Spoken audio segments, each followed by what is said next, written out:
The plan so far has been to use Russian assets to finance Ukraine, which I believe is an open declaration of war. So if we really think about this, what exactly are we discussing here? We have two countries that are currently at war with each other. One party's assets are frozen, over 200 billion euros. Then the one who froze them, a third party not involved in the Ukrainian-Russian war, takes these assets and gives them to one of the warring sides. What is this? This is a declaration of war, an entry into a war. So this would be a terrible mistake if we were to commit it. Regarding the Russian wealth as well, and we ignore their joint commitment. Well, a truly historic error occurred right here. So the circumstance that the 6-month decision concerning the frozen Russian assets, which always required unanimous agreement, was abolished, circumvented, undermined, and they devised a way to make a majority decision instead of unanimity. That, in my opinion, is a historical mistake. This decision will undoubtedly lead to very serious consequences. It's quite evident that this is a justice mode situation, meaning we are facing a clear legal infringement. They are utilizing a section of the foundational treaty for this decision, which has absolutely no relevance to the current situation. Member states often do this as well, but this constitutes a blatant violation of the law. Such a position cannot be defended in court. However, the Union has stepped onto this very dangerous path, and indeed, from now on, the question is open. If they could violate the law, bypass member states, they can do it again. Now, here's another completely different area, but a similar problem. This is the question of Mercosur, where the Brussels bureaucrats intend to sign the Mercosur agreement by circumventing the member states' decisions and their rights. This is a conspiracy. This is a coup d'etat. You can't say anything else about this.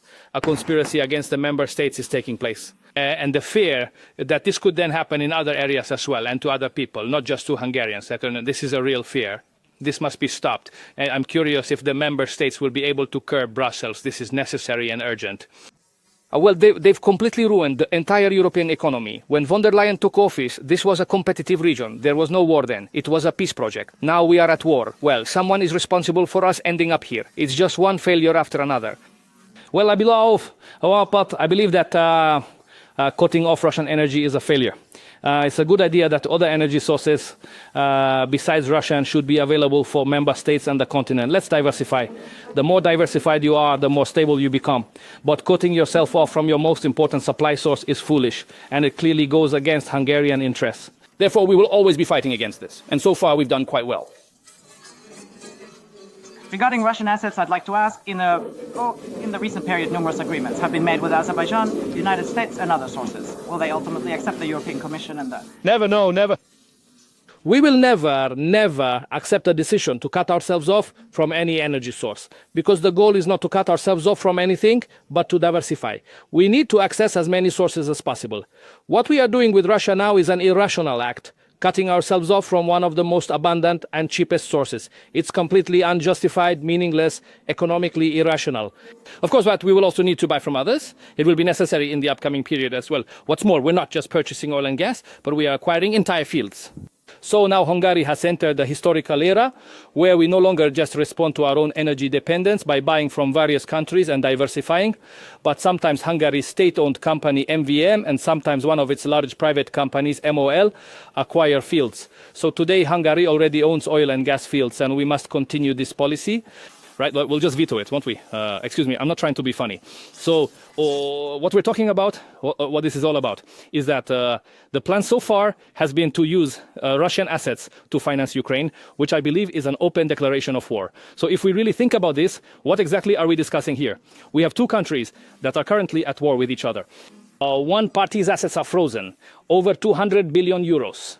Then the one who froze them, a third party not involved in the Ukrainian-Russian war, takes these assets and gives them to one of the warring sides. What is this? This is a declaration of war, an entry into a war. So this would be a terrible mistake if we were to commit it. But it seems like from today's news that in the afternoon background discussions, we might have achieved a victory. And tomorrow we won't be talking about the frozen Russian assets anymore, because what was said earlier has finally been understood, and they will probably take it off the table. But then the question arises, if they want to continue the war, how should that happen?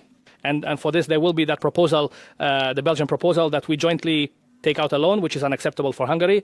And according to our calculation, war is expensive and peace is cheap. Moreover, people die in war, but no one has died in peace yet. So we suggest that the entire strategy, which is a flawed EU strategy and a war-supporting one, should be should be set aside. Let's make a U-turn, get out of this dead end, and start a peace policy.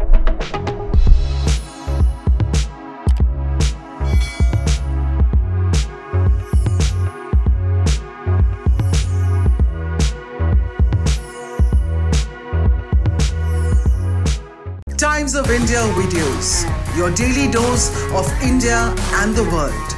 Global news, different views, and sharp analysis. Pressure of expectation from your fans, your supporters. That has often served as a backdrop for several Bollywood. You're not a brute majority anymore. If you individually take out playwright. Making sense of global conflicts.